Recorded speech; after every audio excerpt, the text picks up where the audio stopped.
husband, Jared. This is my wife, Jenny. This is CherryPieCottage. Episode 69. Ha-ha! Bit naughty. I should have said what age we were. Welcome. We're a family-friendly podcast, I promise. We really are. Just occasionally, my husband has a 13-year-old little boy's mind. So, welcome to all of our new and returning viewers. We also live in Lubbock, Texas. Forgot that part of the intro, so yep. If you're new, stick around. I promise we're very family friendly and there won't be any more comments about that.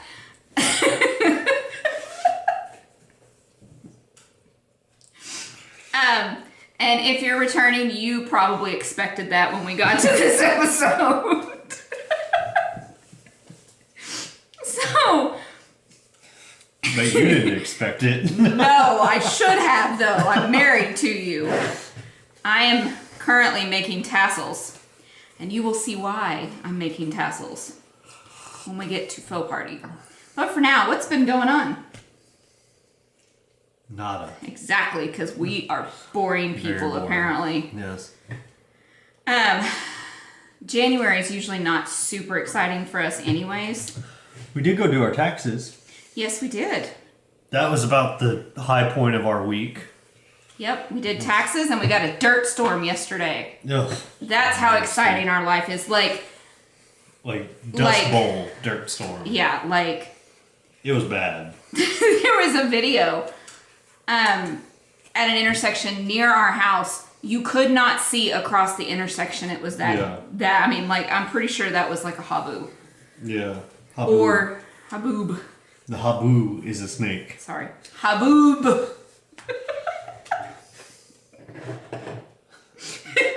40 and 50 mile an hour winds sustained.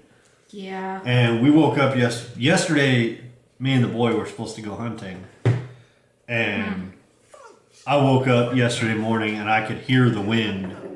Already, Laura, we're podcasting. Don't anger her. She will not send the bags. Oh, she will. No, Laura of Knit for Brains, because we always try to catch each other. But I heard the wind going, and where we go hunting, the wind is always worse there. So when Michael finally got out of bed, I told him we're not going. Not today. And that was pretty much our last chance to go. But yeah, I didn't feel like, dealing with that. Well, how many times do y'all go hunting in the fall and early winter? So, I mean, not very many. For September and October, y'all were gone like almost every weekend out to Mr. Brady's land for hunting. I should know because every time y'all came home and you got a dove, Michael's like, I'm going to make dove for my supper.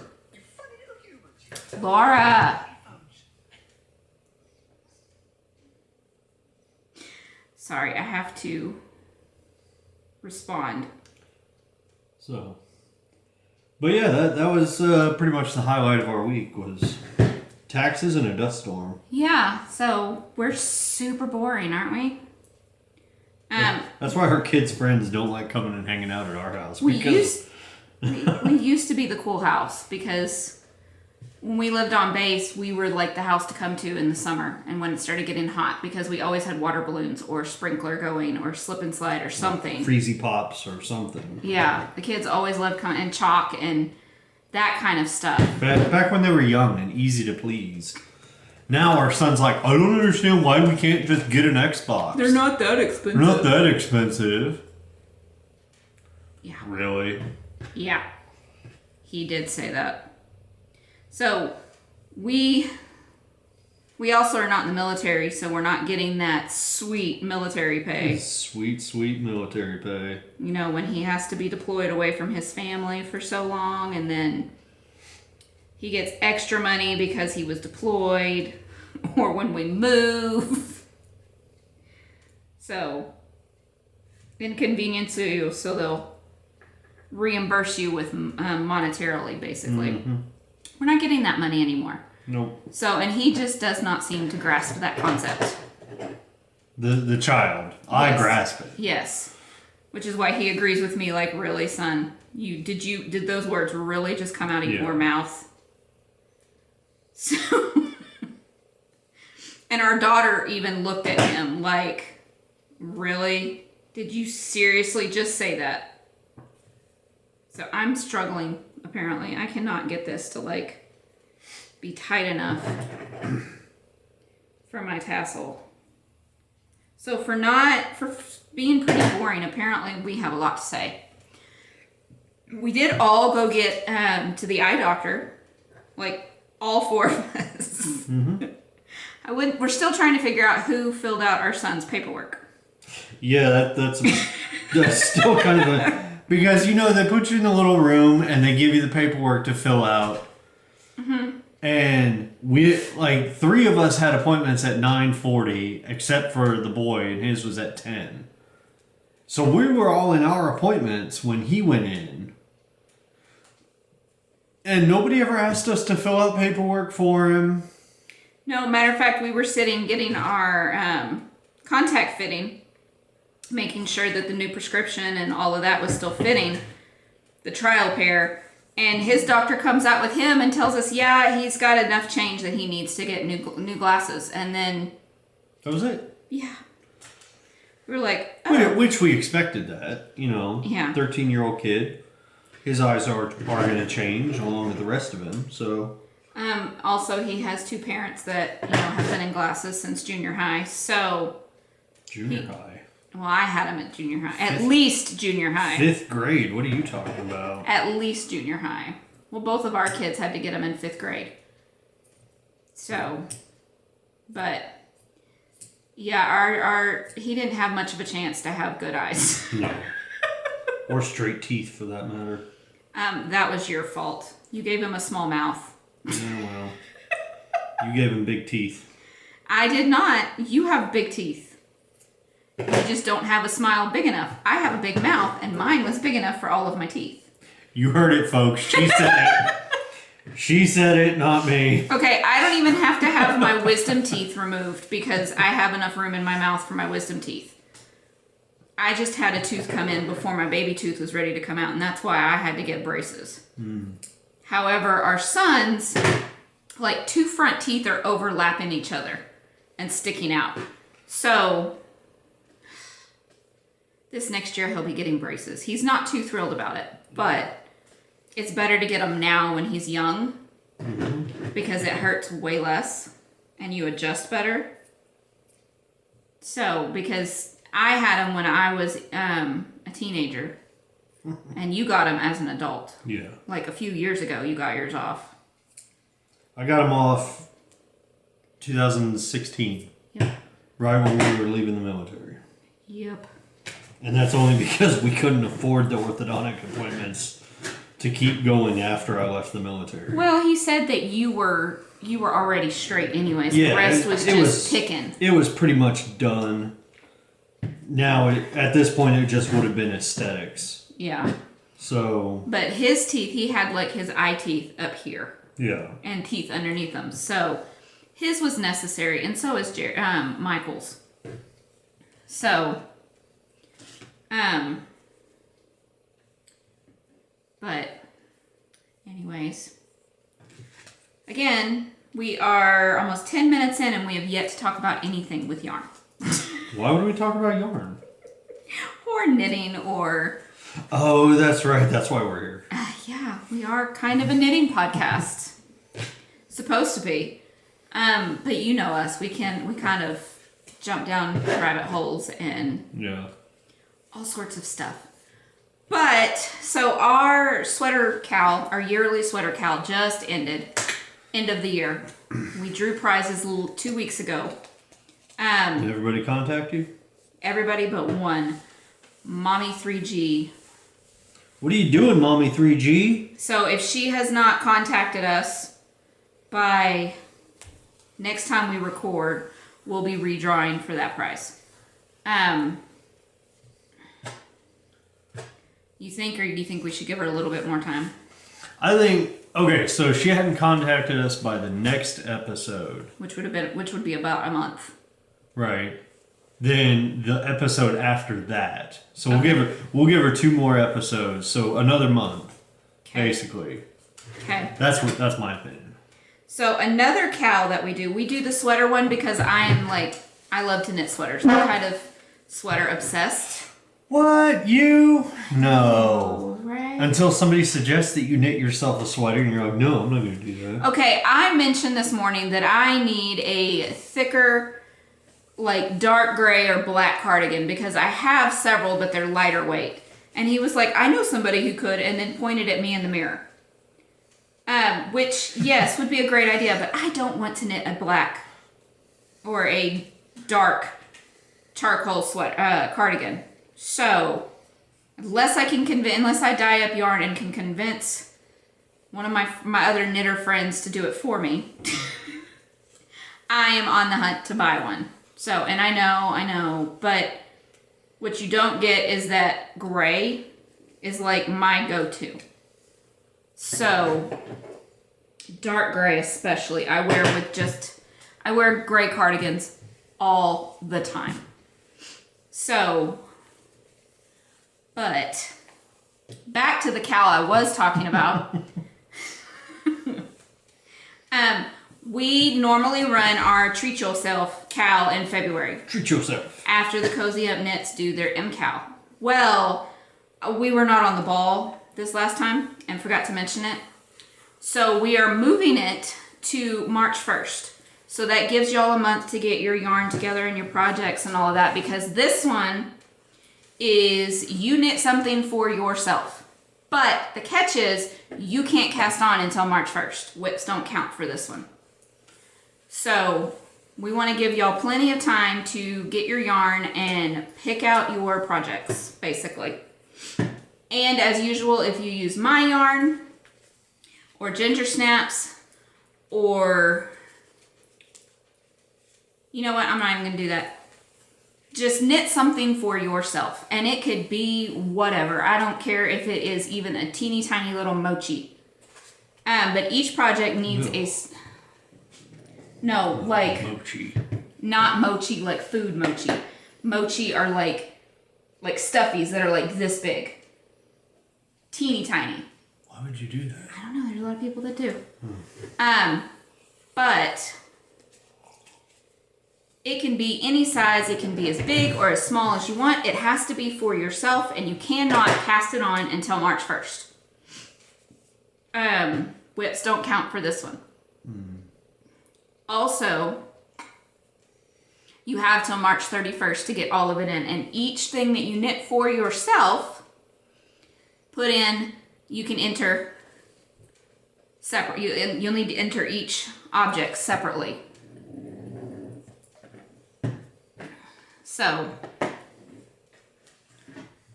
yeah, I think that's about it. Does that sound about right? That's our normal rules. Mm-hmm. Yeah. Are they entering them on Ravelry, or are they entering them on Insta or Facebook? We are going to do Ravelry, and I will put a post in our Facebook group, and it will be set at the top, so you need to put each object that you are wanting to enter in a comment. So. And so then we'll draw one Ravelry winner and one Facebook winner? I don't know. It'll depend on how many people we have enter on how many prizes. Okay. So, but I think that's it. Cause I wouldn't know how to do it on Instagram. Well, we could do a hashtag. We'll get back to you on if we're gonna do it on Instagram. We got time. Yeah, we got time. But for sure, we're gonna do it on Facebook and on our Facebook group and our Ravelry group. So yeah. But yeah, I think that's all we have to add for Treat Yourself. Treat yourself. Treat Yourself. Anything else? Almost done with this tassel.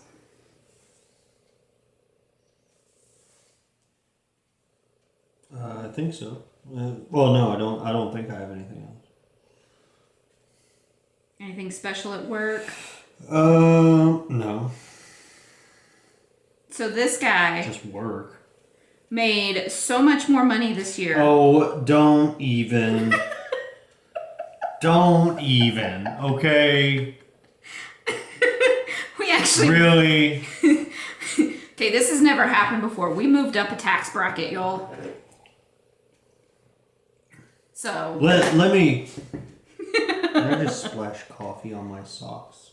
Possibly. Probably. Oh well, they're my socks. It'll wash out, too. See, what had happened was... It wasn't my fault this time. No, it wasn't her fault. Because of my job, because of the way I'm classified, I get a monthly bonus as long as the store hits quota. And we have 3 different levels of quota. We have just regular quota, we have high, and then we have super. You hit at least regular every month last year. Yeah, we didn't miss a single month last year. So we got that bonus. That was a blessing, though. Yeah, we got that bonus every month last year. So that's why it looks like I made that much more money. And I guess I did, really. You did. I did. But Just it's unexpected. nothing that I can control. That's the thing. It's not like I worked more hours. It's not like I got such a huge pay raise that it put us in the next tax bracket. It was the store as a whole hit quota every month of the year. And so... Still your job that did it, not mine. Well, it's my job that gets, like... The majority of what we have. 99.1000% of our money. Yeah, well. Or former job. Because it destroyed your body. Well, yeah, but... So... Are we getting a new rug or something? Is that why you're making tassels? No, it goes on one of my foes. Oh, that one. Yeah. The one that's been done for about 6 months. Y'all get your calendars ready. You're going to want to mark this day. Yep. And with that transition, let's go right into Faux party. I left out the jazz hands this time. Yeah, I saw that. Me first. No. Yes, because I was supposed to show this one last time. You only have one, I have 2. Well, that's fine. But you did the transition, so... No. Because you were asking about the rug. Okay, so here we go. Rude. So this is the one that I was supposed to show last episode, and I had taken it to work. Spaced out. And forgot it at work that Friday. So Spaced out. this is my Littlest Pine Tree hat by the Cozy Up Girls. And Jamie, I'm sorry, but I hijacked it a little bit because here at the top I had to do a slightly different pattern. Because he couldn't do the hearts. I couldn't bring myself to do the hearts. Because hearts are girly. Because I don't want to wear something that has hearts on it. Because it's girly. Yeah, pretty much. So. Yeah. But this is mine. I wanted to just scream America while also supporting my Canada friends. So. Oh, wow, that opened up a whole lot. And Imagine that. Blocking it makes it fit better. hush, hush. Nobody asked you. So. Nobody didn't ask me. And you can see, like, my tree trunks are still, like... There's some other ones, though, that had that same... Is there? Yeah. Okay, good. So I don't feel too bad. And I went with a yarn palm instead of a fur palm because I didn't want a fur palm for the same reason that I didn't put hearts on it, I They're guess. girly. Now, here's my thing. I don't know how to knit color work and catch my floats. Well, I think you tried it once way back when and you didn't like it because it always pulled it too tight. But you can see the pattern in there.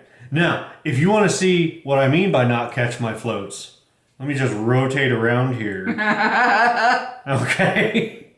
You didn't even cut the yarn. You just carried it all the way up. Just those two. Wow. Just those two. Wow, babe. So, but like I said, you can still see the pattern in it. So that means you did it right, isn't it? Doesn't it? Yes. If you can see the pattern, that means you did it right. Yes. So. Keep talking. I want to add this other one before I show this. Now I don't do the button-on palms. Well, yours is yarn, so it makes sense that you can, because I can just wash that palm. The faux fur ones, it's not recommended to do that. So, what I used, let me see if I can remember all this. The red is Cherry by this smoking hot yarn dyer sitting right next to me. I love you. The white is just an undyed. Which is it's one of my base. It's her base, but just undyed. The blue. Or no, it was DK sock. The blue was yarn that Laura sent you. Yes. For Christmas. And I have the tag sitting right over there. I just can't remember the. Go back like 2 episodes, and it's in My Precious. Yeah. Unless you want to get up and go grab it. I'll go grab it here in a sec. And the gray brim is clouded.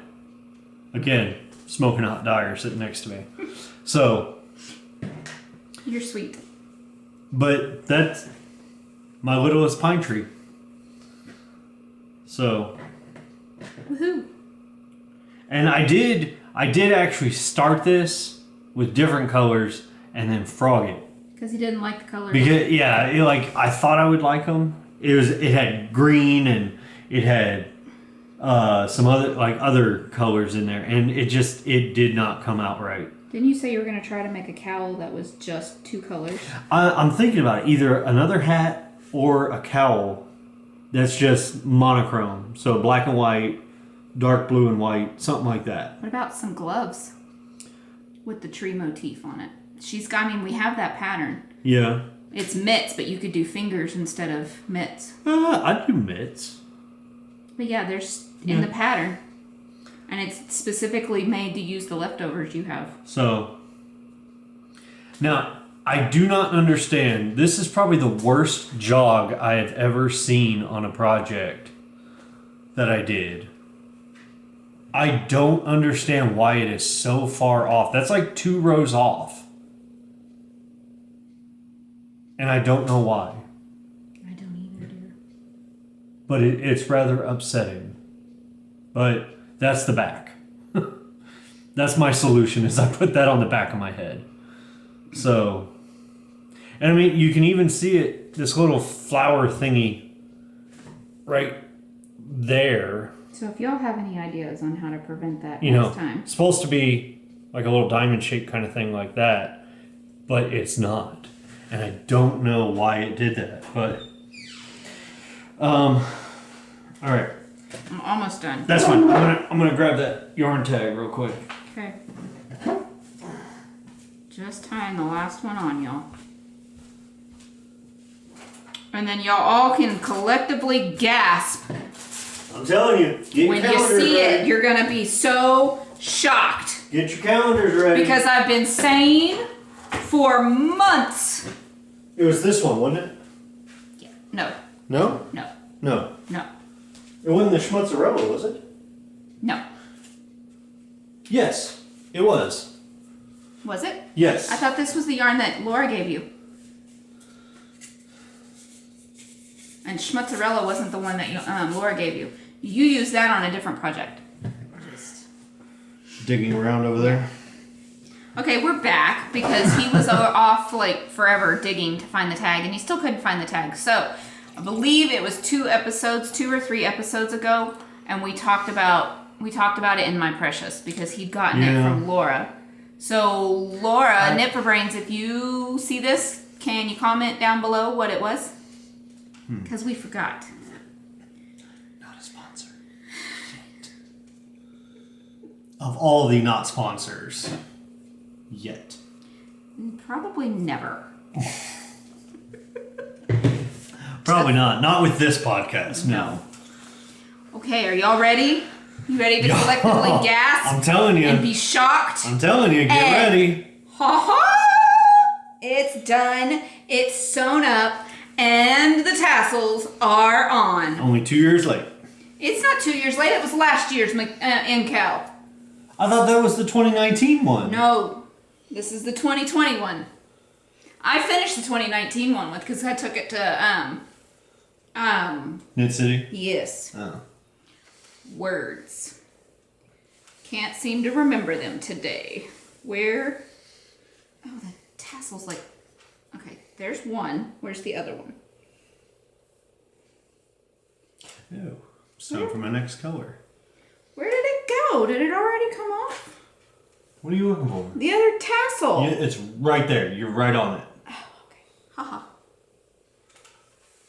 Okay, I feel like I might have put these on wrong, but I don't know.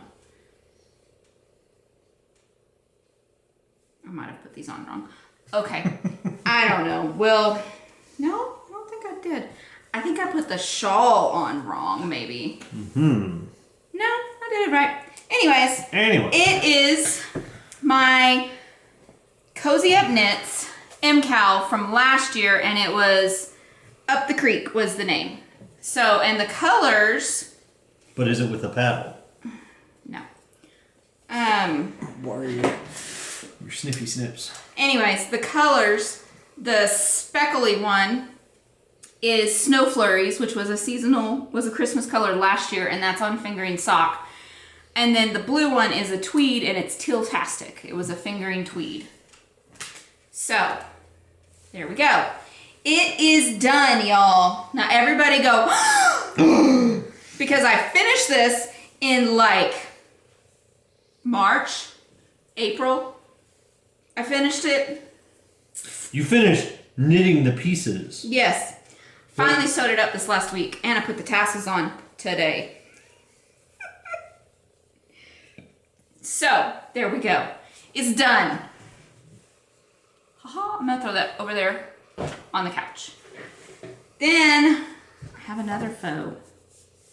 And this was Diagon Alley. Trying to remember the dyer's name. Lara from a Crocheting UVN sent it to me. Nomadic Yarns, there we go. But I finished these socks. Ta-da! I do need to cast those on. Yes, you do, because we split the skein. So I took 50 grams and he took 50 grams. And I say we split, as in I split and gave him half. Yes. Because you love me. Yes. But there we go. And then the purple, I was telling you that it was Baby Gnome, but no, that's not Baby Gnome. That is from one of the doppelgangers from No Maker. It is No Maker. The contrast color is a No Makers, but it was in a doppelganger set. And I cannot for the life of me remember the name of the doppelganger set, because I bought it and knit it like 5 years ago. So, but there we go. I knit it into a shawl. Yep. I might be wrong. That might still be Baby Gnome. I don't know. But it's a No Makers. It's one of her tonals, but I can't remember which one. But Baby Gnome was the base. No, Baby Gnome was the color. You sure? Yes. Okay. Because purple was her daughter's favorite color, and she always called her Baby Gnome. But that's all I have for Faux Party. I almost had a third one, but wasn't able to finish it. So you'll see that next time. That's all we have though for Faux Party, which means it's time to move on to your section. Mm-hmm. Do you want me to finish winding that for you? Please. And wind the other one too? Please. Because I have tiny fingers and you have giant She fingers. was laughing at me, y'all. The way I was having to wind the yarn. Tweezers! Okay. When it's this size, okay, I can't hold it and wrap. And so I had a pair of tweezers on my side side table. So I was using the tweezers to hold it and wrap. And she was being rude. I was not being laughing at rude. me. I thought it was hilarious. Laughing at me. I was okay with the tweezers. I did think it was funny because I wasn't having to rewind it. Wind mine and wind his. So, there you go. There's that one. I'd already started that one. Yeah. All right. So now it's time for the actual see what happened was. See what happened was. It's the new tune for it, okay? Anyway. All right. So last time we talked about the French colonization of Texas.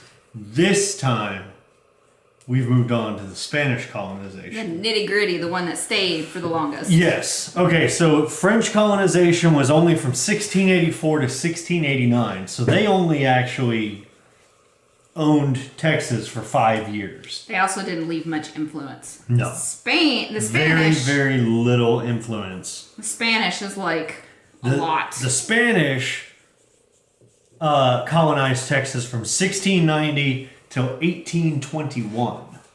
Okay, so 131 years? Yeah. Fun fact, Alamo wasn't during the Spanish reign either. Nope. So we still have a while before we get to remember the Alamo. All right. Super important. So, we talked last time, about how the French wanted to colonize all the way up the Mississippi River, up to Couldn't New find Canada. So they sailed downriver into the Gulf. They went back to France, and then when they came back, they couldn't find the stupid river. The French lost a whole river. Okay. Well, they did lose a whole island, or was that the Spanish too? No, That's what you talked about last time. We're getting there. Okay, so the French lost the river. They set up their fort on Matagorda Bay. And the Spanish were basically just ignoring Texas at this point in time. It was just open land that they owned, but they weren't doing anything with it. Harsh weather too. Right. Until they found out that the French had set up a fort there. So they had sent out search parties trying to find this fort, could never find it. Come to find out, by the time they did find it, the Karankawa Indians had destroyed it, killed everybody that was there because of some canoes. Because the French stole their canoes, right? Yes.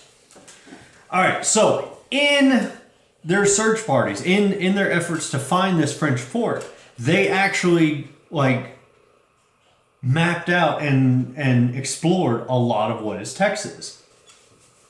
So whenever they did find out that the French fort had been destroyed already years before, they got real optimistic, and there was a revived religious fervor in Mexico City for this area that they had all forgotten about, basically. Because it's a massive piece of land.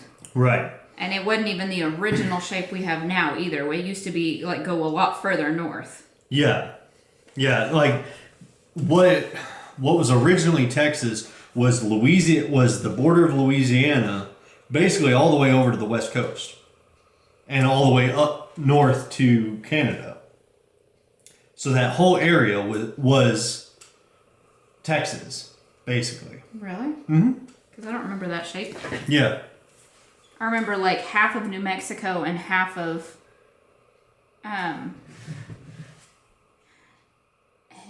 well, that was when the Spanish were taking it. I'm talking about. Yeah, that's. We haven't got to that part. Never mind.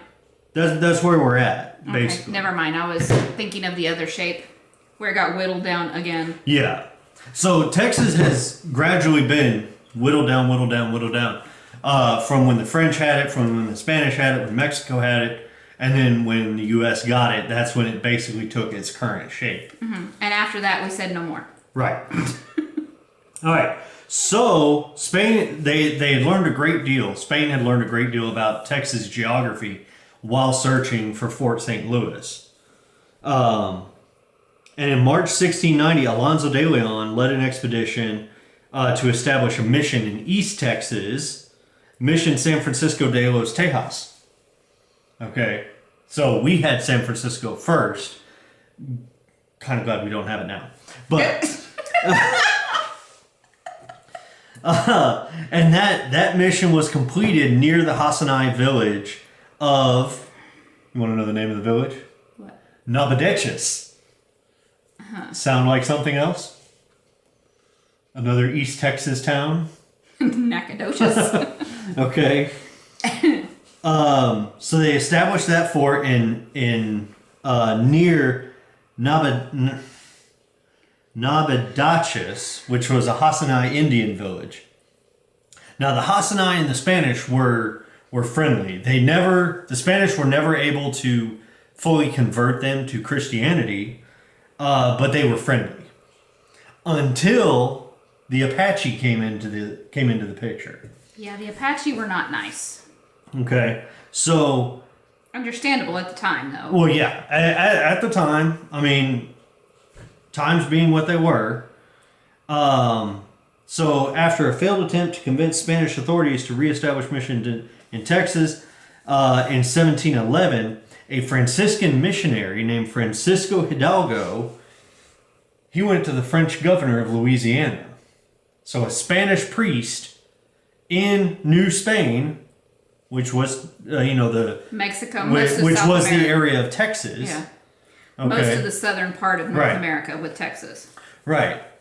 So a Spanish priest in New Spain went to the French governor in Louisiana asking him to establish missionaries. Mm-hmm.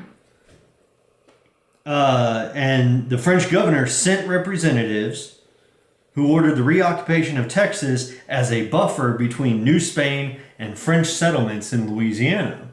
So they wanted to take over that settlement to kind of put some breathing room between the Spanish and the French. Which, at that point, the Spanish governor woke up and he's like, oh, hold on, wait a minute. No, we can't have this. The French need to get back across the river. Mm-hmm. Okay? And that's what he did. He kicked the French back out. And that's where most of the French culture in Texas is on the east side of the state. Right. So in 1716, 4 missions and a presidio were established in East Texas. Accompanying the soldiers were the first recorded female settlers in Spanish Texas. Mm.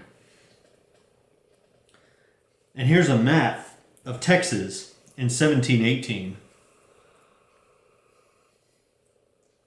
And you can see it's a very crude map. Obviously, they didn't have all the technology we have today for map drawing, but... Oh, my nose is itchy.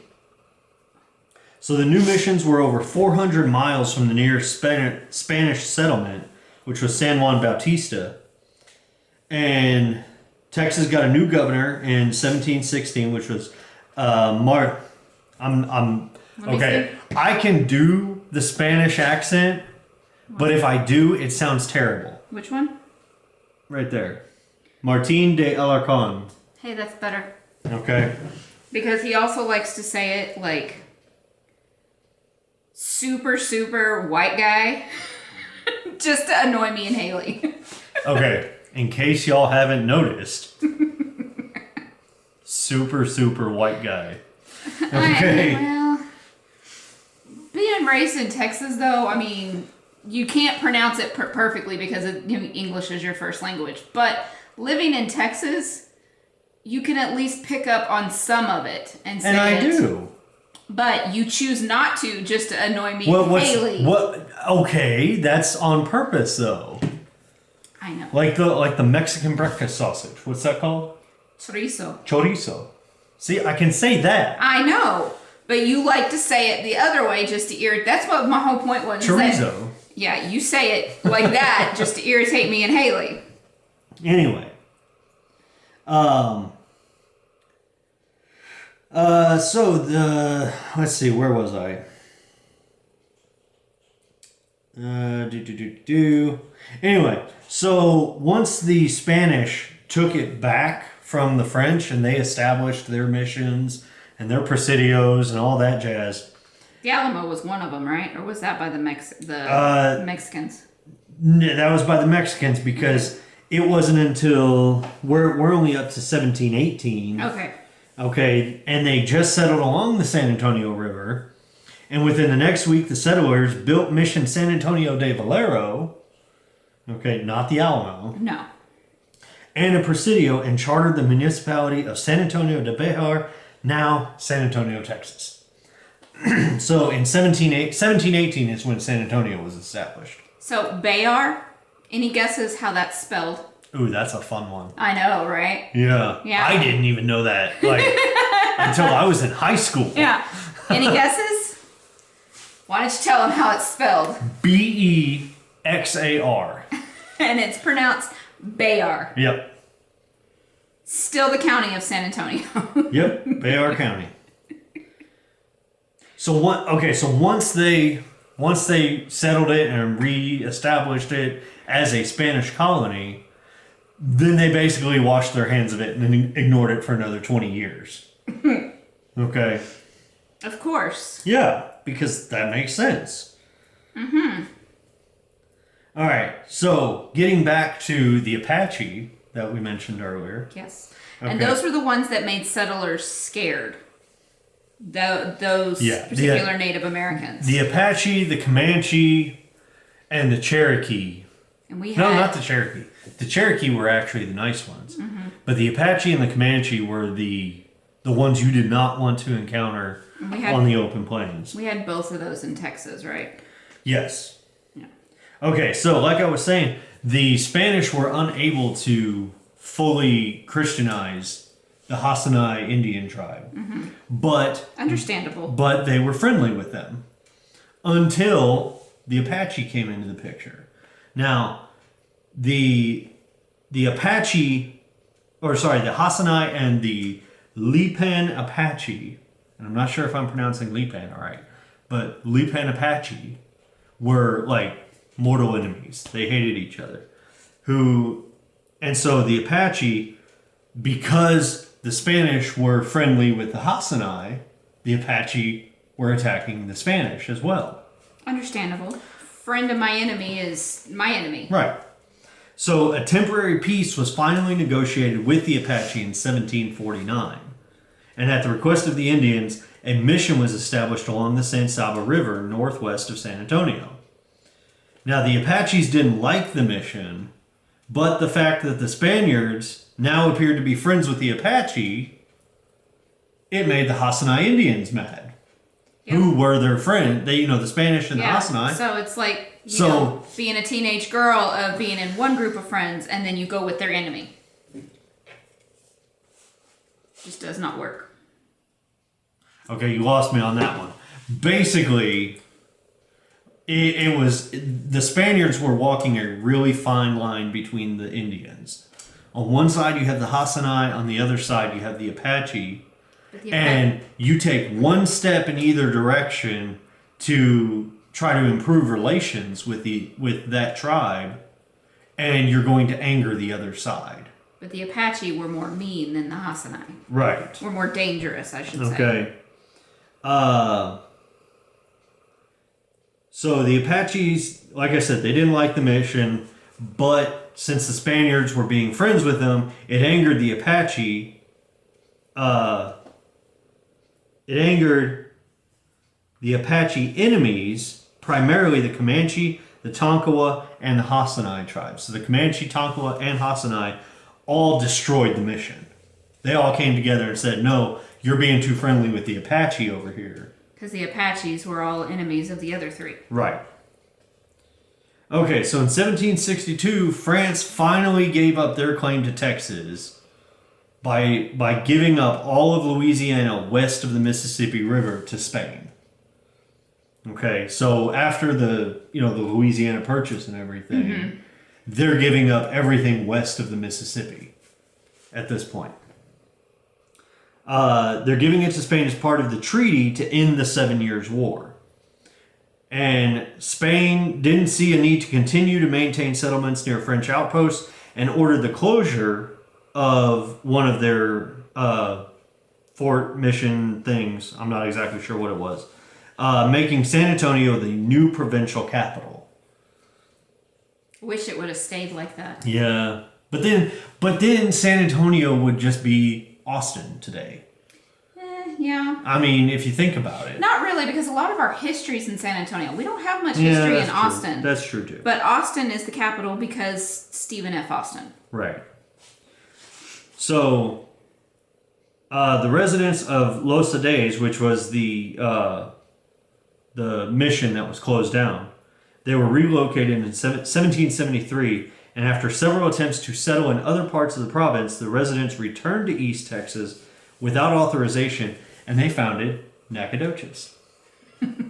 So, we like Nacogdoches because, like, if you're not from Texas, you probably don't know how to pronounce it when you read it. Right. Because it reads like Nacogdoches. Nacogdoches. There's a G and a D together in that word. We showed it to our Canada friends while we were in Knit City, and that was the thing they pointed out. They're like, no, there's a G and a D together. You can't say that word. They were like, are you sure that's correct? We're like, yes, we are. It's our favorite one because it's usually the one that trips up the most people.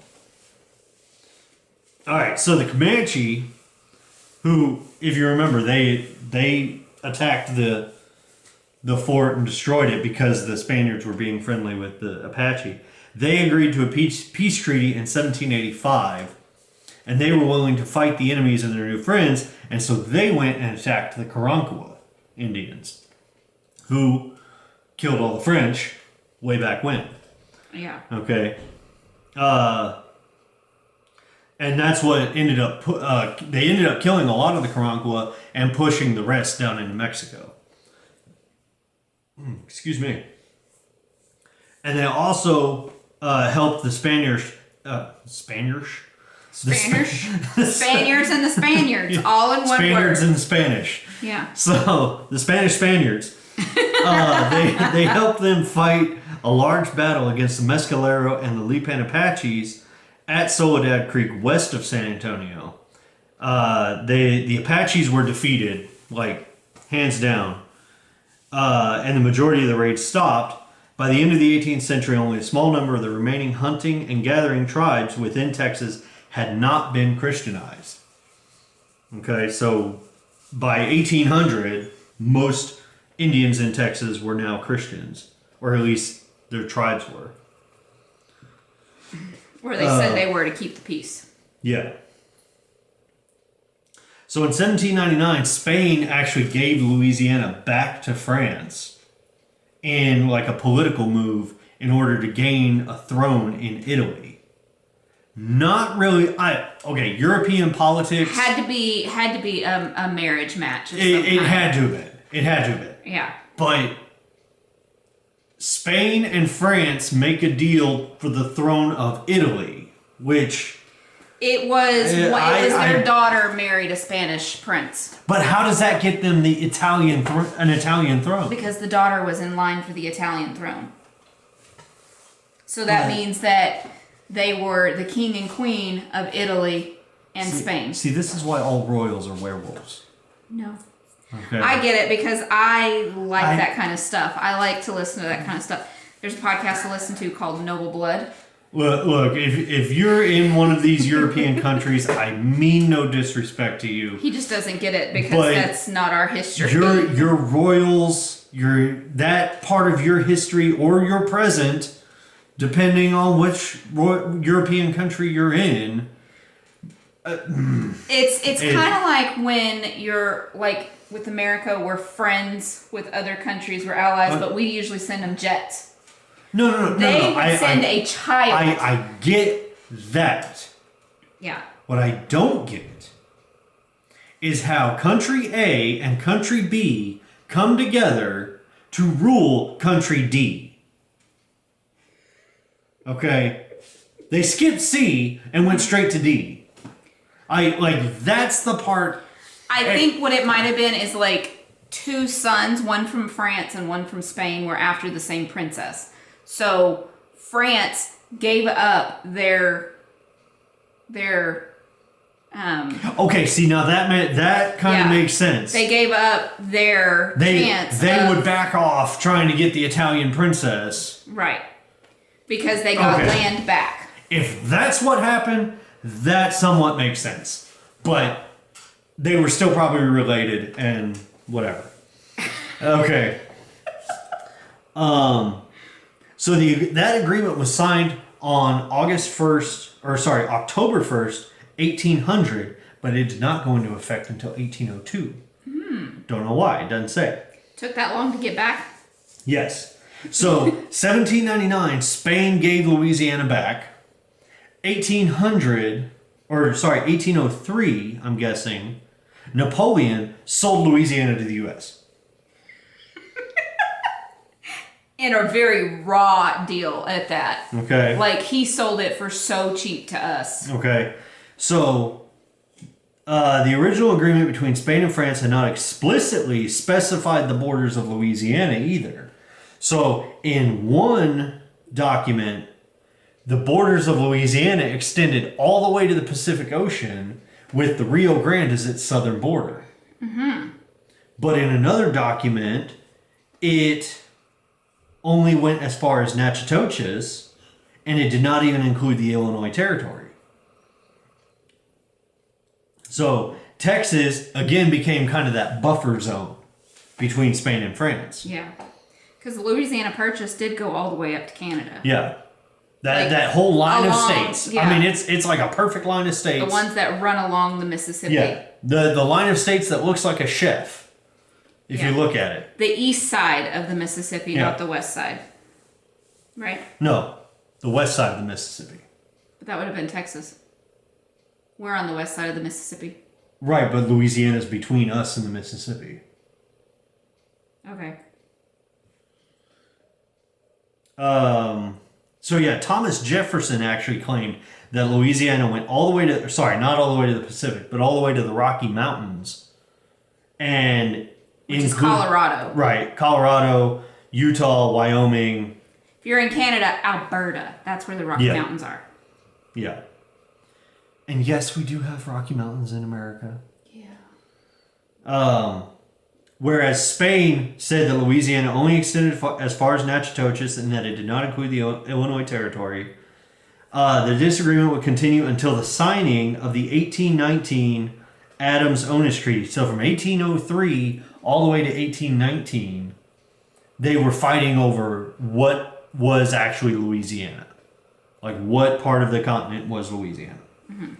At which point, Spain gave Florida to the United States in return for undisputed control of Texas. So, some people may not realize that Spain's territory in the U.S. was not only one section. Like, they owned Florida, they owned Texas, and, all California. that. Like, from Texas west, but then they also had Florida. Florida was their original one. Yeah. Because, that's where Columbus... Well, actually, no. I take that back. Columbus did not land in Florida. No, he landed Columbus in landed Cuba. in Cuba, people. He didn't even discover North America. And he was Italian. He was Italian, but it was the Spanish that financed his trip. Because the Italians wouldn't. Yes. But the Spanish wanted more land. Right. So, Florida was owned by Spain until they gave it back under that Adams-Onis Treaty. During much of the dispute with the U.S., governance of New Spain was in question. In 08, Napoleon forced the Spanish king to abdicate the throne and appointed Joseph Bonaparte as the new monarch. A shadow government operated out of the Cadiz during Joseph's reign. Revolutionaries within Mexico and the United States unsuccessfully combined to declare Texas and Mexico independent. So whenever they did this, obviously Spanish troops had to go in and squash the So we fought the rebellion. We were original Texans were part of the Spanish War. Yes. For the freedom of Mexico and Texas. Then we turned around and fought the Mexicans for our own freedom. Yes. But that's a whole other thing. We will get to that. Yeah. Next week. Next time.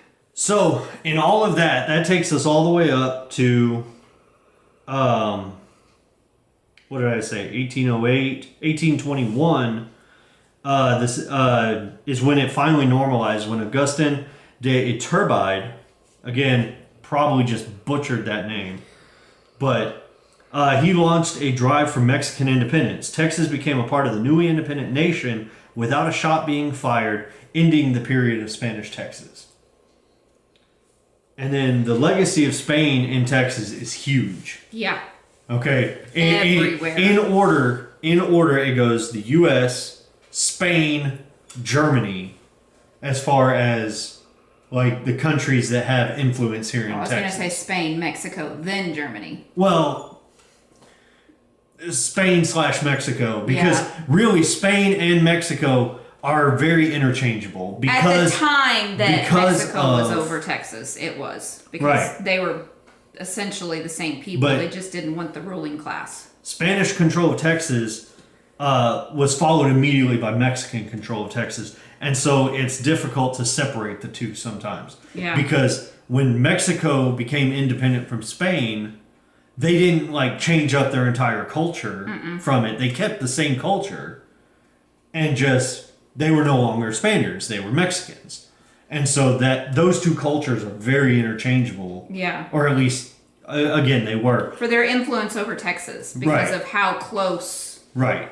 Now obviously over time the culture in Mexico and the culture in Spain became very different. But we were not part of Mexico anymore after that. Right. So U.S., Spain, Spain/Mexico, Germany, /Czech. Yes, because that's where we get kolaches and koloneskis. Klobasnikis. There you go. Again, Klobasnikis. probably just butchered that word.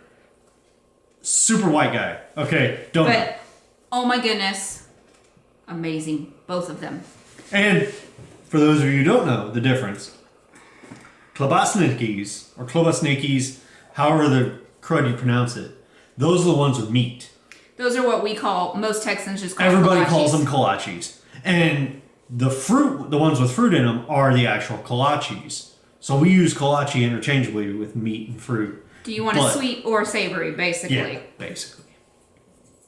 So that is the gist of Spanish Texas. So long as, aside from, there goes the puppy. aside from statehood in the United States, they had the longest influence over that's the one that ruled over our part of the country the longest. Right. And it's because of Mexico that we have such a strong personality, too. Yes. A lot of Texan personality is from the disagreement with Mexico and us that turned into a major war and Yeah. So that wraps up. See what happened was. next week we get to talk about the Alamo and all of that, don't we? Or next time. Next week or next time, I think is going to be a little side time. We're recording. Oh, okay, sorry. We are podcasting. It's Laura again. Okay. A what? Huh? Sorry. Huh? You said now it's time for. The girl child is speaking. And in my head it goes, and now it's time for Silly Songs with Larry. The part of the show where Larry comes out and sings a silly song. You see. Veggie tales, veggie tales. Okay. We're gonna get back to this. Welcome to our life. This is normal. Yeah. And that was our daughter, who is 18, that... Watch this. Oh, where? It's my hairbrush.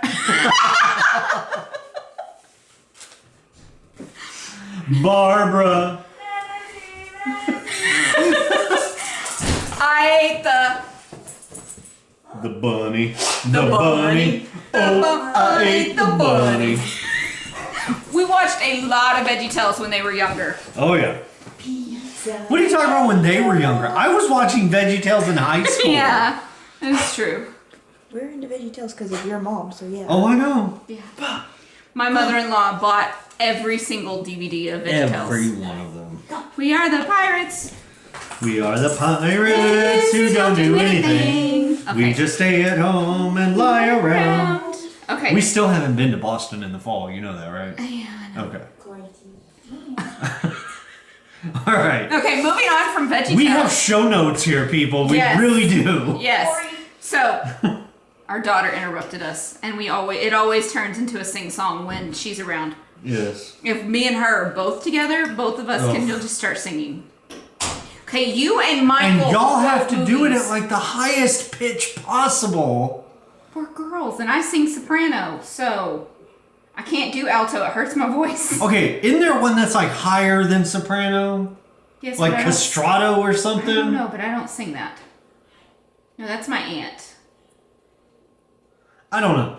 But Because Aunt Denise sings higher you're than I like do. higher than that when you and your daughter get going. Whatever. Okay, you and your son quote movies all the time and shows. He does it more than I do. Now. Where do you think he learned it from? You? No, it's you. Okay, so let's move on to the next section. Finally, it's time for Whip It. Whip It Good. Hey, babe. Yes. What you whipping up? I am currently, I was working on my Canada Friends cowl using the Countdown to New Year's kit that my friend Lara sent me. Lara. And the yarn is Destination Yarn. Who is Lara? For those, Lara is for those a that don't know. It's from a Crochet and Hoovian and Lollypop Girl Yarns. Anyways. And Laura Concert Designs or something, isn't it? Yes. Okay. She has like 3 different handles. I know, I was going with what Okay, sorry. she's doing her yarn mostly. And then she has her podcast, which is a Crochet and Hoovian. That is mostly what she's known for. Sorry. Yeah, so Sorry. okay, so I have done the 2 of the 4 minis. There we go. And I've started the next faux cable. But this is my pattern, and you, if you would like to knit it, because there is a short version. I am knitting the short version on this one. And there is a long version for it. So, but it's called Canada Friends. It is not on Ravelry, but you can get it in my Etsy shop. So, and I am hoping, my plan is to eventually go back and rework the whole, the pattern's going to stay the same. I'm just going to type it up where it's neater, basically. And I'd like to get it into Ribbler. So, but I don't know when that's going to happen because I've got to get the software and I don't know. There's a lot of things going on. But Sounds like a sidekick from a 90s cartoon. Quickly, Ribbler. But anyways, there you go. This looks like it's super complicated, but I promise you it's not. And if you get stuck on the lacy cables, I have a tutorial video on our YouTube to show you how to do that particular stitch. So, and the faux cables are really easy. It's just knit and purl. But anyways, so there you go. That's one project, and that is in my Texas bag from Knit for Brains. We're gonna put that away for now. Do you want to talk about yours, or do you want to wait till I get to that project? Or I can go ahead and pull mine out too. Wait, I thought you finished yours. No, I haven't. I'm on the cuff. Oh. Go ahead and pull yours up because I'm like in between. Okay. Right. So, in my Rudolph bag from Gingersnap, And my Nightmare Before Christmas bag from From- Gingersnap. Gingersnap that, is our Rudolph socks. So this was my 12-day Christmas Advent. So he is knitting him. I had 20 grams, 12 20-gram skeins, and I split them into 4 5-gram balls. So, and I got 6 rows for each color twice. Mm-hmm.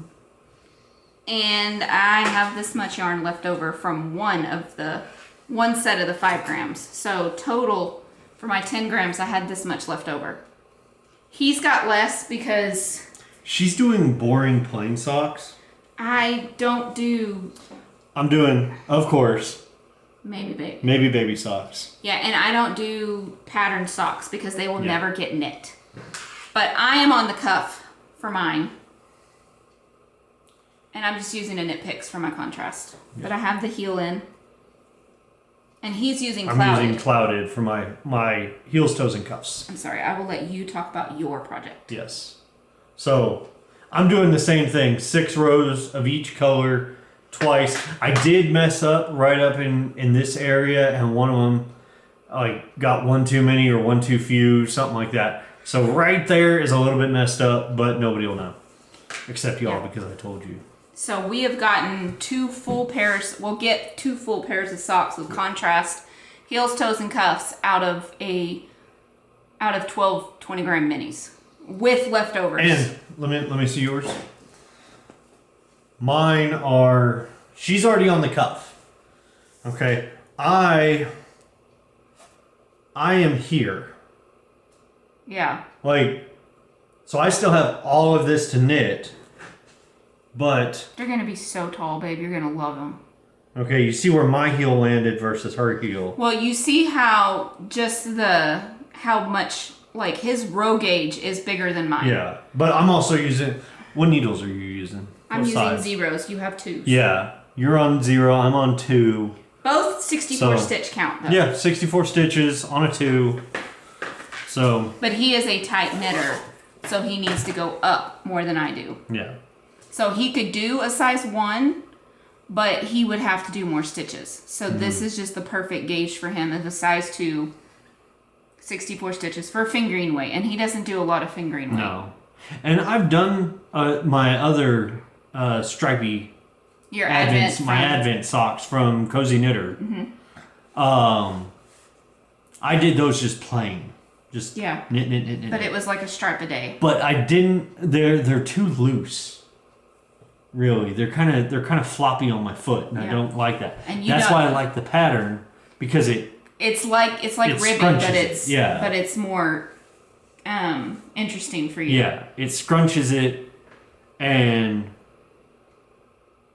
But it takes more yarn too when you do that pattern. A little bit. Which is why he has less yarn than I do too. Where am I? So.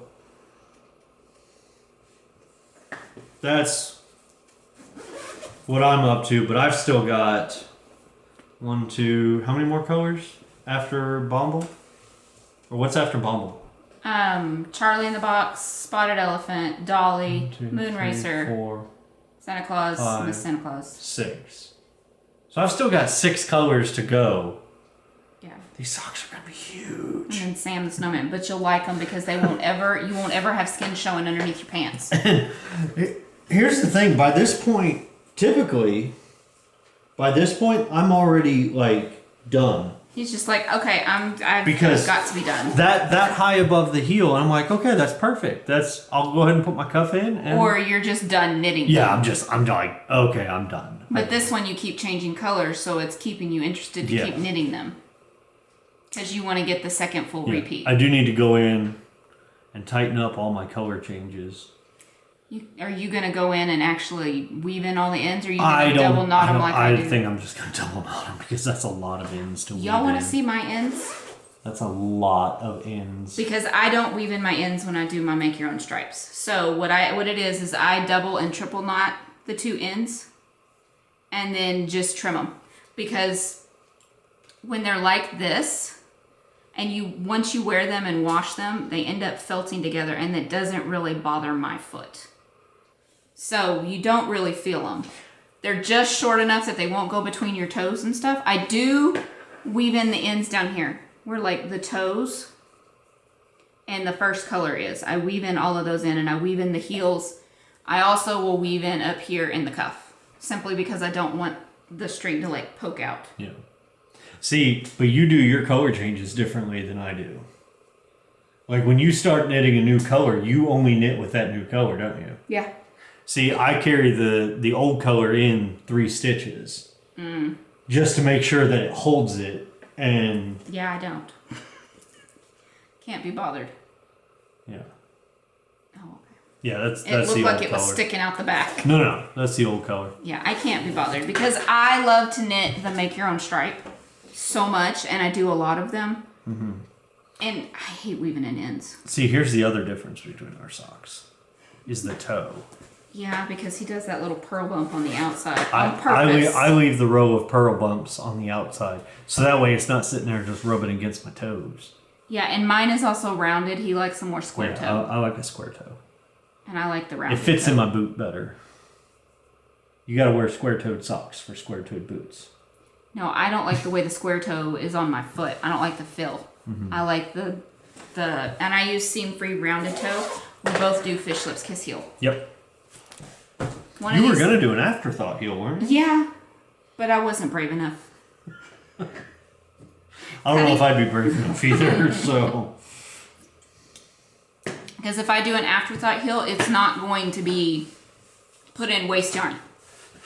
If I'm going to do it, I want to cut the yarn. I want to use the Kirby Werby tutorial. That is my plan. Put all of my ends from my... But that's my only whip. Yeah. So I have to show y'all something. So from my MCal, after I've made, sewed it up and done the tassels and everything, this is how much I had left of the speckled. I think people are still just in shock that you finished it. I had this much left of the second color. Listen to them. They're not even saying anything. Stop. But yeah, I had this much left of the second color. That's some yarn chicken right there. It was for the tassel though. Oh, well then never mind. Yeah. I think I have finished a project with that much yarn left Just over. enough to weave in. Just enough to weave in and snip off. But I think I have finished a project with about that much. There's been one where you left this much to weave in and you said, babe, I can't do it. Can you crochet it in? So I had to, and I'm not a crocheter, but I crocheted his end for him. It was like on a hat or something. Because you were like, I am not ripping this back to save yarn. Could you fix this for me? So, but I have other whips. Do y'all want to see my other whips? They said yes. Well, I mean, You didn't hear them? because I think you're imagining things. You need to listen up. Oh my goodness, I thought I was losing my mind in church today. I know you I thought I was having a stroke. Like, first, I was hearing this weird chirping noise. Didn't know what it was. Mm-hmm. But it was real faint. Then, I heard what sounded like a car running into the outside of the building. And I heard it, but I didn't see anybody else look up, look around, nothing. So I started thinking, okay, maybe I imagined that. Mm-hmm. But then she told me she heard it too. So Both of those, yeah. So I'm glad that she heard it. So, this is my Advent design that I'm hoping to have come out either this summer or next, or like in the winter, like for Christmas. But this is the one that uses the 12 mini skeins. It is definitely not blocked. You can tell. See how it bubbles. Yeah. But where the stitch marker is where I was last time. So I have added 2.5 more colors. And I am almost done because I believe I only have the current one and 2 more. I believe that's right. Yes. So this was using Lollypop Girl Yarns Halloween Advent. So, and I have leftovers from that, which means, you guessed it, they're going to be a make your own striping socks. This one I might have to do a plain white stripe in between each just so I can get it up. I always do a contrasting heels, toes, and cuffs. But her Halloween one was 13 mini, so I'm going to use that 13th mini as the contrast on those other socks because I still have that full 20 grams. But there we go. So hopefully, I'm hoping to get this done by the next podcast. So because I have some sweaters, go figure, that I want to cast on. but I'm not allowing myself to cast them on till I get... Like a dark gray cardigan? No. No. Till I get this done. And then, my other project, you saw me, I was casting it on last time. This is Haley's Cozy Up by the Cozy Up Girls Simple Hug. And I actually had to use one of these because my stitches slipped off both sides because it is so loose. Yeah. Yeah. That's a heart attack right there. Yeah. Slipped off this many stitches on both sides of the needle. Don't even know how. I was holding it, like holding one needle, and it still managed to like slip out. But there we go. I am on the second stripe, the second color. So I can move my marker up. Y'all see my marker? It's the Emerald City. It's Fangirl. It's by Fangirl Fibers, and my friend gave it to me for Christmas, and I love them so much. They're on like lots of projects too. So I'm gonna move it up so y'all know where I was last time, so y'all can see how much progress I've made. And hers is coming out so much looser than mine. I almost changed my mind and was gonna keep this one for me. Are you holding worsted double? Nope, I'm holding fingering double. It calls for DK, but I'm holding fingering double because I didn't have enough DK yarn. Okay. Yeah. But it is so loose and drapey, so much more than mine. So I almost wanted to keep this one and then dye up yarn to knit one for Haley. But I'll be nice. I'll let her have it. And I'll just have to knit myself another one, basically. That's what it comes down to. Ooh, I could do a gray gradient. Mm-hmm. I could do a gray and white one.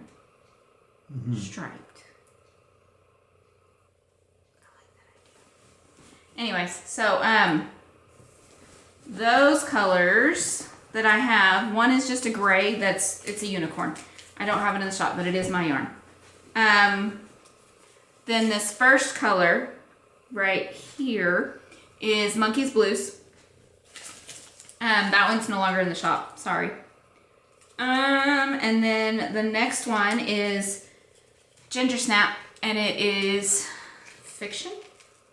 Yeah, Fiction. So that is this second color right here. I believe that's right. And I don't have all the tags in here. I thought I did. I know I had all the tags in here. Oh, I know why. Okay. So that's Ruby Lou. And that one is Savvy Skeins. And then the other one is Amy of Happy Little Yarn. And that was her full skein for her advent last year before she quit dyeing yarn. That's why I don't have those skeins. But anyways, so there we go. I work on this when I feel like it because I have to really think loose, like looser than my normal, which is weird. I have to actually consciously make sure I'm knitting really loose. Mm-hmm. Then that's it for whips. What, are you knitting bricks in there or what? No. Oh. That's. Are you done? Okay, so that's all we have for whips. But that's not all the knitting we have. I have future cast-ons that I want to talk about. And we both of us have this future cast-on. Yes. So this big old giant ball of minis is the 24-day advent that I did this last year, which was a Christmas story. These are the next make your own stripe socks, which I plan to start tomorrow because it's February 1st and Cozy Up Knits is starting their striping cowl. So, and I'm going to use this as my contrast color. So, and I think... I don't get to start mine tomorrow. Oh, I can't remember what this colorway is. I knit a pair of Christmas socks out of it. I know it was Christmas socks. But I can't remember because I knit the Christmas socks like 2 years ago. Which one? This one. It's not my yarn, I know that much. It's not that cooler than a pack of peppermints? No, that was self-striping. And that was Kirby Warby. Yeah. Then I don't know. I tried to be helpful. Yeah. And those will be in my favorite Christmas bag. That was one of the Christmas project bag swaps a few years back. So, and then, speaking of Christmas,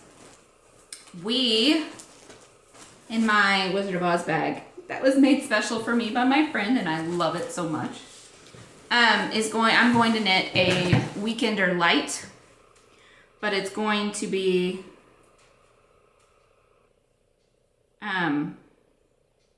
striping, and it's going to be a Christmas one. So that's what it looks like. It's by Andrea Mowry, or Drea Renee Knits, whichever one you want to call her. But I am using some very, very precious No Makers, and it's Elf Pooped in My Stocking, and I have 3 skeins of this. And with my colorway Peppermints. So I'm going to stripe these 2 for a Weekender Light. This will also be the color for the ribbing on everything. And I figure if I start my Christmas sweater now, it should be done by Christmas. That's my plan. We'll see how well that actually works out. And I'm doing it in fingering weight because here, you never know. It could be really, really cold for Christmas, or it could be 75 with the AC on. So, at least with the lightweight sweater, I'd be able to wear it either way. Just bank on it 75 with the AC on. Yeah, but I have more of a chance of wearing it if I do a fingering weight, for weather-wise at least. So I'm excited about that. And this is one of those ones that this will probably be the first one I cast on after I finish my design first.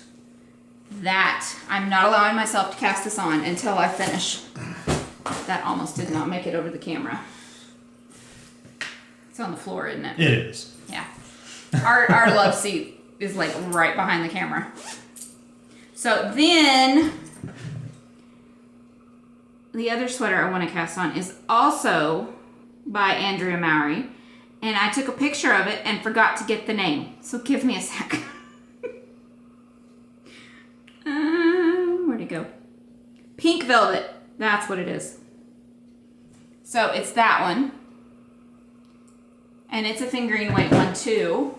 And I am going to use this one as my main color, which this is a unicorn, and I have 4 of these. And this will be the contrast color. Ooh, I love that so much. And this is by Twisted Owl Fibers, and it's Ice Earring Pink. They don't dye anymore. So, well, no, they can't see after making that one.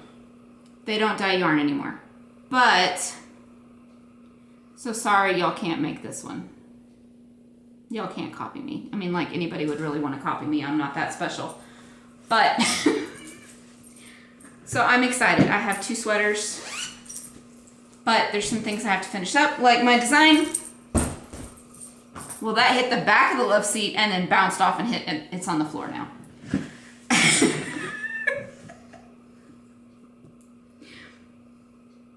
So. But anyways, I have something. I'm trying not to just cast on all the sweaters, basically. And I still have my other sweater from Boylan Knitworks that I need to finish. I started it in May. I got past the color work. And I was like, I'm bored. and in my defense, that's when it started getting hot, and it's a DK weight sweater. So I really just didn't want to knit on it because it was heavy. So, but that's all I have. Do you have any other future cast-ons besides your next pair of socks? No. I do want to ask though. How many of y'all that do the make your own stripes, do y'all put anything in between the stripes? Like with these, once I got to the second color here, I was thinking, you know what? I could have put like one row of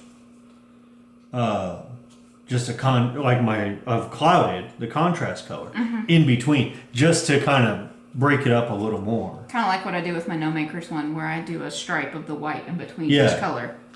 Yeah. Does anybody else do that? And how much bigger does it make your sock? See, I do it when I have a smaller amount of yarn for each stripe. But with these minis, I knew I had enough to do just those. Yeah. I mean, like I said, I'm just thinking one round. But I have hiccups, y'all. I'm sorry. Oh, that one hurt. That one, I had like my tongue in the back of my mouth, so it kind of like suction cupped everything. Oh, that one hurt. You know what I'm talking about, right? Right? Oh my goodness. We're fixing to run out of time. Yep. Let me finish this and then I'll restart it. So we're back. I'm gonna add a second. Now it's time for My Precious! Do you have any My Precious? No. Okay. I do. I don't get anything. Because you don't go through it as much. No, I don't buy myself anything. Nobody ever gives me anything. Really? Really? This is my children's Precious. I'm just knitting it for them. So this is by Night Owl Fibers. And this, there's her card. Put it up there so y'all can see. She also does a podcast with her mom. I think they just put out a new episode Friday. But this is self-striping. She does primarily self-striping anyways. This is the Friends colorway for January. She still has the February ones up in the shop right now, and it is Monica's Apartment. I have that one coming too. It won't be shipped till February 20th. But looks like Legos. This one's called I'll Be There For You. And I'm really excited because these white stripes are actually not just white. I don't know if y'all can see that, but they're speckled ones. But I'm going to split this in two, and I'm going to knit one pair of socks for Haley and one pair of socks for Michael, because they, after we go to bed at night, have been binge watching Friends together. They love that show, and not very often does Michael watch the same show as everybody else. He's in that stage of, well, that's dumb. I don't want to watch that. If he doesn't like it, then it's just dumb. So he goes and hides in his room, or his best friend calls him and they FaceTime. Yeah. Because he's 13 and hanging out with your parents and sister is lame. They FaceTime so he can play with Legos and his best friend can play video games. Yeah. Or lately, Michael's been playing on the Wii U and Cooper's playing on the Xbox while they're FaceTiming. Yeah. Couple of girls. No. It's funny. So, but there you go. I'm really excited about this one. I don't know when I'm going to get these on the needles, but I don't knit the kids' socks on size 0s. Haley's are on size 1s and Michael's are on size 2s because he has giant feet for like his father. We always joke with him and tell him that he'd be a lot taller if he didn't turn under so much for feet. And I tell him that because that's one thing my grandmother always told me growing up. Yeah. And he said, I don't have that big of feet. And I'm like, son, your feet are bigger than mine and you're 13. And they've been bigger than mine since he was still shorter than me. Which, by the way, I don't like the fact that I am the shortest person in the family now. Really don't like that. Both my children are taller than me. I think at one point after Haley grew taller than me, she was getting in trouble for something and she just had like this smug look on her face or whatever, like kids do sometimes. And I told her to get down on her knees, squat, because I said, I'm not looking up at you. Of course, that made both of us laugh. but she still got in trouble. So, but anyways, now it's time to move on to shop news. What? Did you want to say it with me? You didn't let me try to say it with you. Okay, sorry. Now it's time to move on to shop news. You still said it 2 seconds before me. It was not no 2 seconds. It was like half of 1/3 of a sixth of a second. You said shop, then I said shop. No. Yes. Anyways. I'm right, he's wrong. Right, y'all? Okay, so there are 2 different weights of yarn going in the shop this time around. I dyed up some more colors for the Aran tweed, some more lighter colors since we're not in fall and stuff. And we need some bright colors. So first off is my favorite, hibiscus. And this is Aran tweed. It's an Aran weight yarn. It's 183 yards. And it is superwash merino with Donegal neps, which are nylon. So shouldn't be a problem if you have wool allergies and stuff. It is superwash, and it's not real Donegal because that would be expensive. Or it's polyamide, sorry, which is, it's like nylon. Then I also dyed up, oh good grief, that is blowing out. Just a bunch of pansies. That is way too blue. It's supposed to be more of a purple. I don't even know how to get that to show up correct. Yeah, it's definitely not that blue. No, that's still. Yeah, it's like worse. Yeah, no, it's like it's a very bright violet, basically. It's not a, well, that's closer. It's still showing up way too blue. But it's more of a purple. Which is, I mean, it looks like a pansy, like those bright violet purple pansies. So, there's that. And then we have 2 new colors. This one, which is peony. And that is showing up perfect. That's peony. And then this one, which he wants to knit a whole sweater out of, is thunderstorm. Mm-hmm. And that is showing up perfectly. So, we have thunderstorm. Kind of had a theme going on here apparently, because on the fingering sock, we have rainstorm. And this one is a speckled with all different kinds of blues. I did it and I just looked at it and I was like, okay, that looks like rainstorm. Like all the different colors of blue you get in the sky when it's just raining in the summer. Occasionally we get those too, and it's not just brown.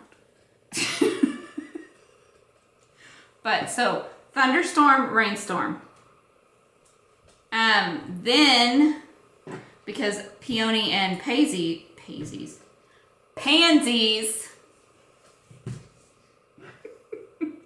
I don't know. I dyed up wildflower. So this one is speckled pink. So thunderstorm and wildflower, which I think those would be really pretty stripes together for a sweater. But then again, I look at yarn, I'm like, ooh, sweater. Also, I really want to knit a self-striping sweater. Not a self-striping. A striped sweater out of these 2. I think that would be gorgeous. But that's just me. So, we have these 4. We have these 2. And then, because I did not have a time, be able to do like an actual Valentine's color this year, I did a Valentine's unicorn instead. So in case you're new here, my unicorns are one of a kind, but I call them unicorns because that just sounds prettier.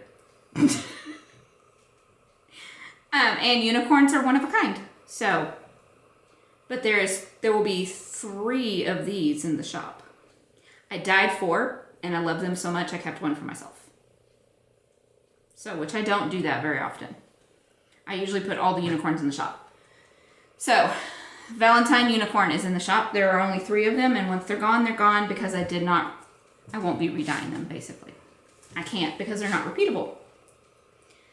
I just, yeah. So, part red, and then the tip is speckled in all different colors. And I did not write down what colors. I just grabbed some colors that I thought would look good with it and put it on the skein. So,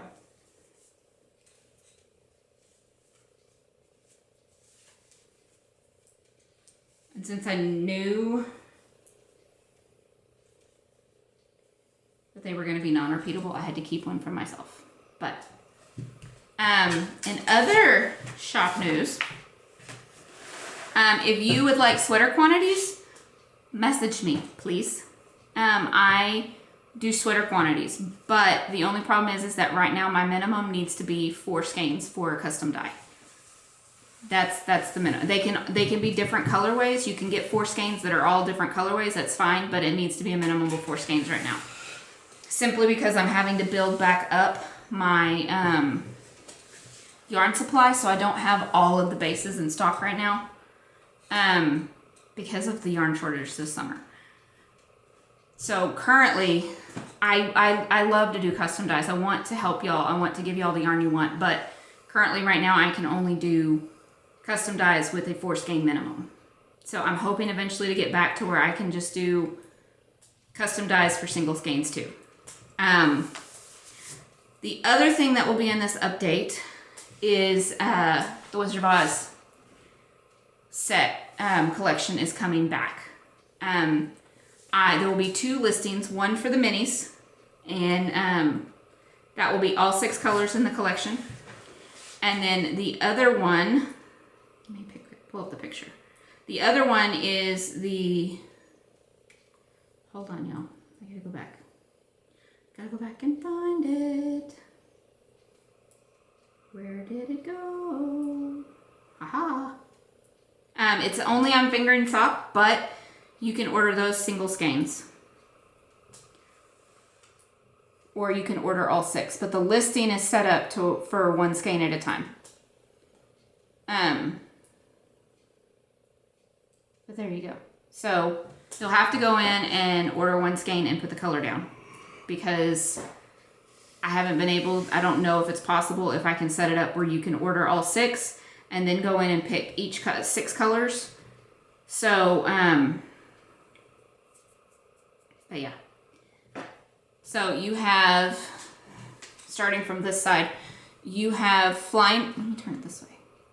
Yes. Sock monkey, not sock monkey, flying monkeys, a horse of a different color. Oh, let me turn the brightness down on that. They're flying sock monkeys. They're not flying sock monkeys.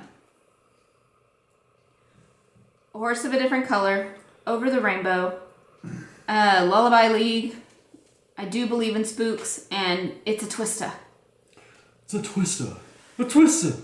So if you want just the minis, I have that listing, and then I have a listing to order the individual colorways on fingering sock.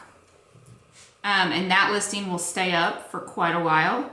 And as I'm able to get in more of the other bases, just, undyed in stock, I will add those to the shop for pre-order. So all of these are pre-order. Not the Wizard of Oz set. That collection is all pre-order.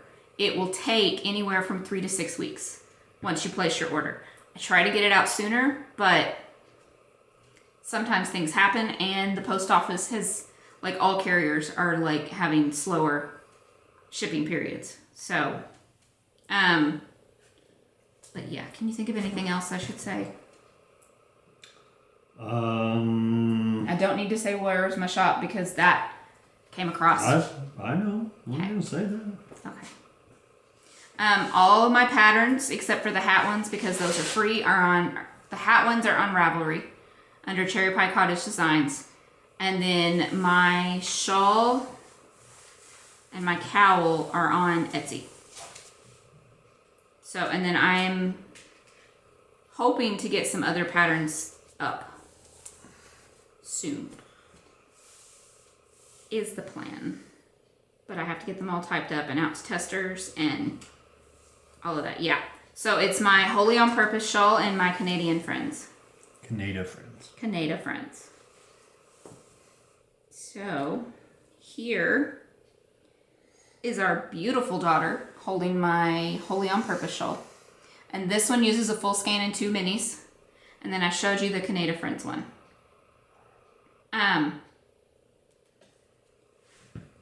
But yeah. And then I have some other patterns that, like, I have his cowl pattern, his hat pattern, my Advent pattern that will have both the wrap and the cowl in it. I have to get all those typed up and out to testers. And that's the part I don't like. I like designing. I hate typing it up. But I'm hoping to get the Microsoft Word soon so I can just, it'll make it easier to do it that way, basically. And then the next update will be February 15th. Hoping to have, it'll either be yarn or bags or both. So I will get you more information the closer it gets. And this update goes in the shop. Today's Sunday night. It'll be tomorrow, February 1st at 4. So by the time y'all see this, the update would have already happened. But that's all I have. It's time to move on to the tail and Womp womp. still not about anybody's butts. Anybody butts. Anybody butts. Hey babe. Yeah. So what you been listening to lately? Well, we've both been listening to this one particular podcast. It's hilarious. It's by a British group, and it's called Stellar Firma. It is partially ad-libbed. Apparently, people that listen to it send in suggestions for the new season. Really? Yeah. But let me see if I can. Okay. So, well, there you go. That's what it looks like. No. Stellar Firma. It is hilarious. It is about Trexel Geisman, who is Rexel Geisman. He's an idiot, but he is like highborn. And they build planets is what Stellar Firma does. They live on this station because Earth basically destroyed itself. So this company came along and said, okay, you humans, we will save you, but you have to, you and all your descendants have to work for us building planets. So they build planets for the entire universe, not just humans, all the aliens and stuff. But he has a clone called David 7. And David 7 is so much smarter than Trexel. It's hilarious. And it is by the Rusty Quill. The Rusty Quill also has a gaming podcast where they're basically playing like Dungeons and Dragons and those kind of games. But they're doing all the dialogue and everything else going along with it. So I'm not a Dungeons and Dragons type person or those kind of RPGs. Yeah, I'm not. But listening to them while they're playing it is hilarious because it's a bunch of comedians. So, and then I told you about Noble Blood. That's about all the different types of, like, just stories about nobility and stuff. And most of it is, like, the mystery or the how bloody it was and murderous and all the things that they did behind the scenes. So, and then I will save the other ones. I've also been listening, well, I'll tell you about this other one because this is another one I've been listening to a lot. It's called Unseen. And it's by Long Story Short Productions. And it, basically because of the way 2020 went, they decided to make... Oh, sorry. They decided to make another... they said, because we just need something magical. And it's all about the unseen world or the magical world. So, and it's a different story each time for each episode. There's 12 episodes right now. So, they also had a podcast called Wolf 359, which I listened to the entire thing. Great story. And this is by the same people. That's really all I have. I'll talk about other ones next time. Okay. What have you been listening to? So I've been listening to this one right here. All Crime, No Cattle. It is a Texas true crime podcast. It's a husband and wife out of Austin, I believe. That they're really into that sort of stuff, and they do a lot of research into these crimes. And it's a really good podcast. For the most part, it's clean. I think they missed one in editing that slipped through, but yeah, it's a really good series.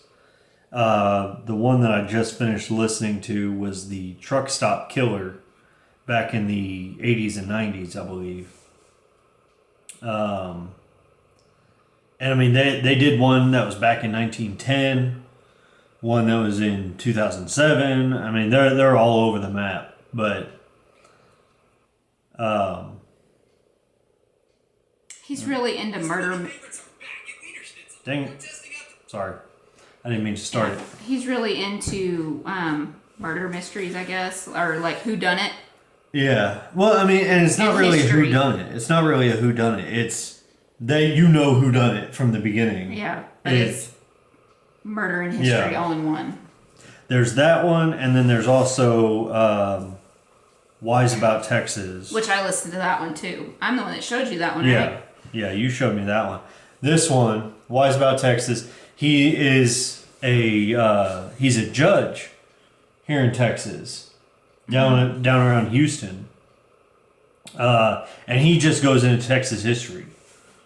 Mm-hmm. So I really like that one. I don't have too many more that I listen to on the regular, mostly because like I have to listen to it in little bits and pieces when I'm able to while I'm at work. So, but that's it. If you're interested in true crime or sci-fi or Texas history, then I usually listen to sci-fi and like European nobility history. I don't know why I like that, but I don't either. It's weird. probably because we don't have royalty or nobility here in America. So it just kind of fascinates me how that all worked way back when. Not officially, but Yeah. So I don't know. And I used to make fun of my dad for constantly making us do all the historical stuff when we were on vacation. Now we're... Would y'all stop at the historical markers? No, but like when we went to Florida for Disney World, we had to go see the Battleship Museum too. Well, I think that's just your dad being interested. Well, my mom was Ships. too. My mom was too, but like now we are those people, but our kids like it too. And I think that has a lot to do with that we lived in Okinawa, so we got to go see a lot of the Okinawan and Japanese history. And I think I've said it before, but it's really interesting to see history, your own history, but from the other side. Mm-hmm. You know, when we were in Okinawa, we went to the World War II museum that they have there, and it wasn't from the Japanese or American side. Yeah, it was Okinawan. It was the Okinawan point of view of World War II, and you get to learn a lot more because history is written by the winners. Yeah. But whenever you get to see it from the other side, it's... Or the Japanese bunkers. Yeah, those Japanese bunkers were pretty eerie. And if you get a chance to go to Hawaii, I definitely suggest going to Pearl Harbor, the USS Arizona Memorial.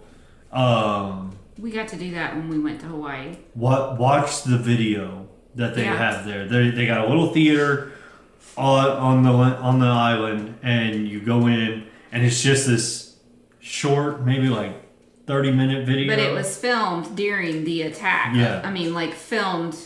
It's got actual footage from the attack on Pearl Harbor, and it's got interviews with the survivors. It's got, all sorts of information. Mm-hmm. And if you find yourself in Hawaii, absolutely, I would suggest take a day and go over to Pearl Harbor and same thing with DC. see that. Yeah. All over in memorials. DC, We did the World War II memorial. We did the Vietnam wall. Lincoln Memorial. The Lincoln Memorial. Reflecting pool. Yeah.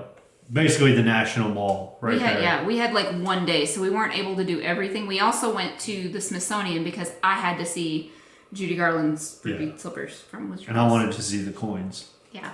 They have a coin museum there in the Smithsonian, which is really Betsy Ross flag was there too, right? I don't know. There was, because we saw one, but I can't remember if it was the Betsy Ross. It was one, I mean, like, the way that they have it lit is because they can't have the regular lights because it was destroying it. So to protect it. You know, Betsy Ross didn't actually make that flag. Oh, really? Yep. She just designed it? She really had no connection to it. So why is it called the Betsy Ross flag? Because it was a campaign. It was like a publicity thing. This has been fun with flags. We like history, so Yep.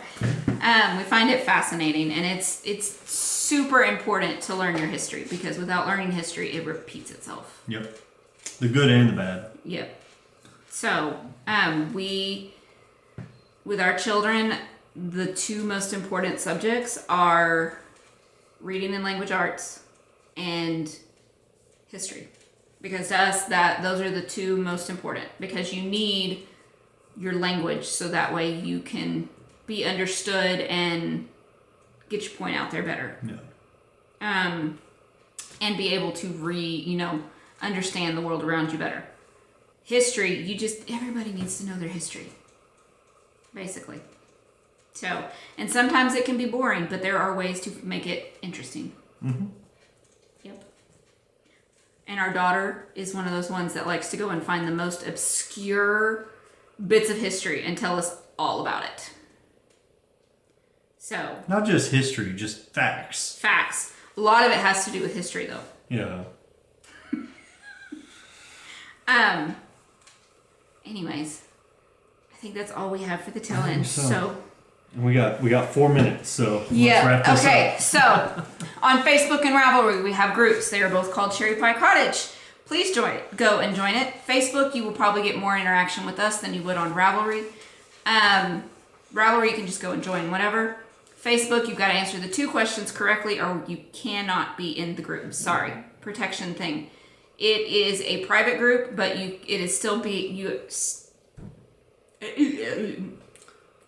Jennie talks, take 2. It is still visible. You can still find it. You just won't be able to see who's in the group or the posts or anything on it. Here on YouTube stuff, you know what to do. We're trying to get up to 1,000 so that way we can do more lives out and about and not just on the computer. Yes. But that's it. Yep. God is good. Read your Bible. Bye, y'all. Bye.